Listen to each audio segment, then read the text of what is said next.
Jews, Christians, Muslims, the trifecta of Abrahamic religions. But what even is an Abrahamic religion, anyways? Why are these three religions, arguably some of the most famous on the planet, having such an astronomical impact on the human species in the past 2 millennia and spreading to every corner of the globe? Although it may not seem like it at times, considering the extreme historical and modern conflicts and tensions between these groups, the Abrahamic Faiths actually have much more in common than many would think, obviously stemming from the biblical patriarch of Abraham, an extremely influential figure in all of these religions, and hence is given great reverence in all of them, being viewed in different lights and various sects, but still regarded as quite important nonetheless.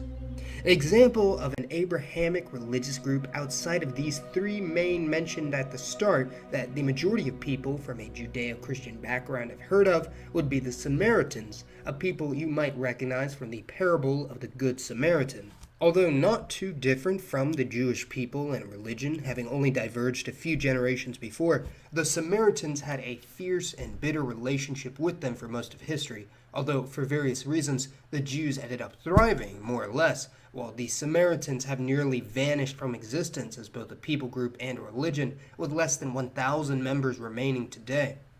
There are many other religions belonging to the Abrahamic branch that most people have never heard of, many of which have actually been lost to history as their members were either wiped out or converted, but there are some that have survived the ages, with one in particular expanding to become what has been described as the world's second most geographically dispersed religion after Christianity, having members in every single country on earth, with the exception of the Vatican and North Korea. Where did this religion start? Why is it so geographically spread? And just how has it grown so far and so fast in a relatively short period of time, already becoming the world's fourth or fifth largest Abrahamic religion, depending on whether you consider Mormonism to be a part of Christianity or not. The Baha'i faith, like most of the other Abrahamic religions, has its origins in the Middle East, although it was established far after Christianity and Islam spread through this region, with one of the most important theological, philosophical predecessors being Babism, a movement founded in 1844 by Ali Muhammad Shirazi, later known simply as the Bab, a Persian merchant who originally began his movement as an interpretation of Shia Islam, yet as the movement's central figure, or prophet, soon stylized his own religious movement that began to pick up steam in Persia.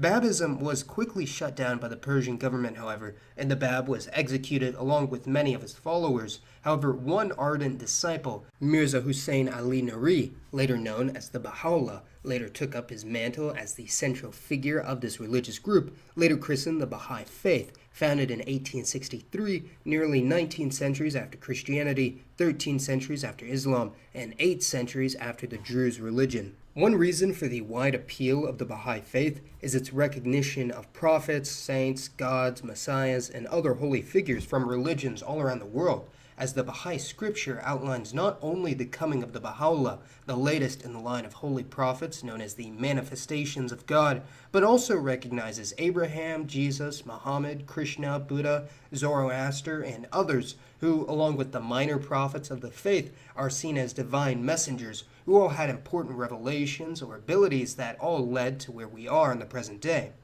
However, despite all this, the Baha'is still only believe in one almighty deity or creator, which they describe as, well, indescribable, mysterious, yet omniscient and benevolent, only interacting with humanity at select times in this plane of existence. During this period directly after the Baha'u'llah's exile and the new crackdown on the Baha'i religion, many of the Baha'u'llah's followers and others that had converted fled the country of Persia as well, and they were the base for some of the earliest Baha'i communities by proselytizing mostly in Asia and Africa, but also even visiting as far as the South Pacific and the Americas. New converts very quickly began to outnumber those from Iran, and due to coming from such a diverse background from nearly every race and religion on the planet, there wasn't really a core identity of the Baha'i followers in the same way that there is in other religions. As with most other religious groups, there's a strong link between one's ethnic and religious identities and communities. One common factor among most Baha'i communities in various countries is that they tend to attract converts from ethnic minorities or those from lower on the socioeconomic scale, but not always, obviously, as there are Baha'is of all backgrounds, although in most regions the Baha'i communities are so novel that there have yet to been any conclusive surveys or studies among them as there are for Christians, Jews, Muslims, Buddhists, or Hindus. Baha'is are recorded as being the fastest growing religious minority in several countries around the world, although currently numerically small, and there's no evidence of a particularly high birth rate among Baha'is, which leads to the conclusion that their growth in most countries is predominantly due to conversion into the religion. Now, you might be wondering if the Baha'i faith currently has any sort of central figure or leader in the present day, similar to how Catholics have the Pope or Tibetan Buddhists have the Dalai Lama, and the answer is a bit more confusing than one would expect, as they technically should, but they don't. The Baha'u'lláh appointed a successor before his passing in 1892, his eldest son, Abbas Abdul Baha, the first of the guardians of the faith, a title designated exclusively for male descendants of the Baha'u'lláh, and this position was eventually passed on to Shaghi Effendi, born in 1897, grandson of Abdul Baha and great-grandson of the Baha'u'lláh, although Effendi actually never had any children, which is why the line was broken and a new successor was never appointed. Especially after the Iranian Revolution, Baha'is began leaving Iran, and it's actually estimated that 5 to 10% of Iranian Americans belong to the Baha'i faith, and even in the present day, the Iranian government does not recognize the Baha'i faith as a legitimate spiritual or religious movement, outright banning any houses of worship or meetings related to the Baha'is, seeing them as apostates or converts from Islam, despite many of them being a part of this community for many generations now, with there being entire villages practicing the Baha'i faith in secret while nominally claiming an Islamic identity in order to avoid persecution.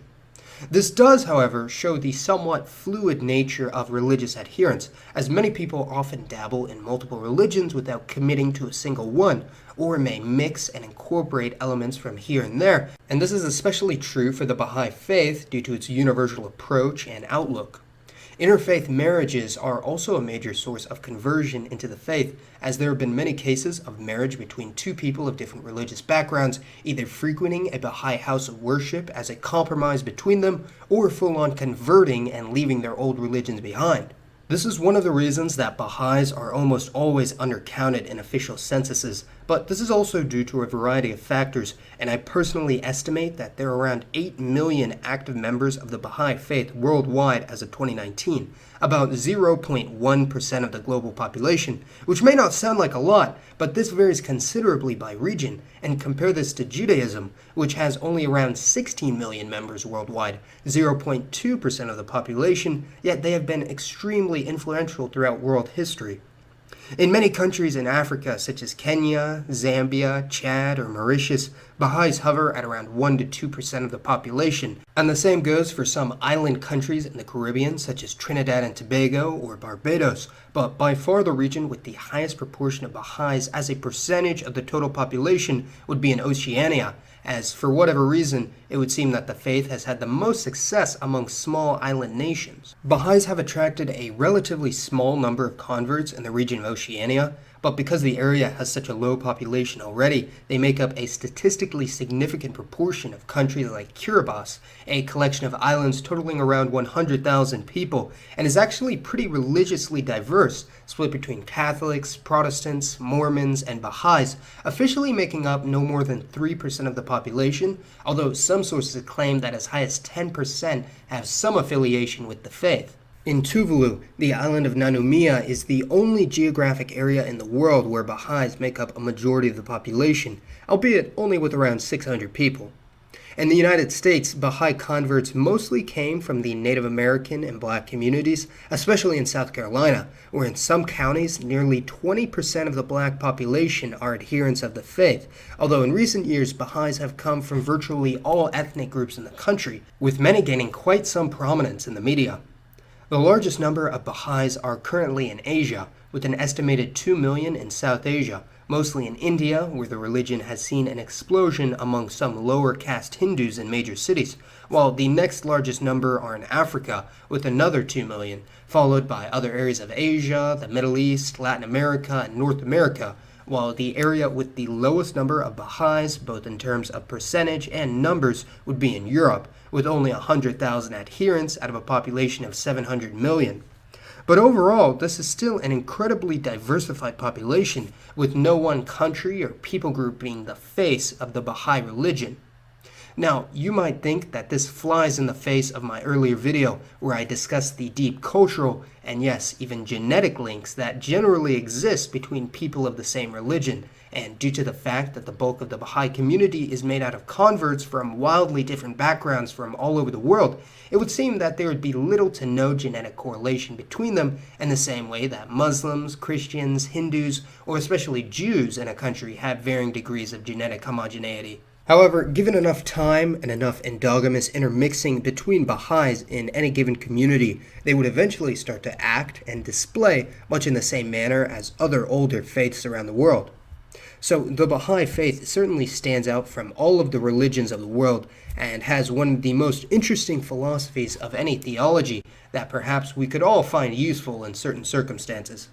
Oh, and in case you're curious, the largest and most influential Baha'i holiday is a festival known as Ridvan, celebrating the revelations of the Bahá'u'lláh, which takes place on the 20th of April every year. That's right, folks, 420. So please let me know your thoughts on the Baha'i faith, its history, and the modern people we see all around the world today. And for today's poll, let me know which other smaller Abrahamic religious group you'd like to hear about. And as always, thanks for watching, everyone. This has been Mason, and I'll see you next time.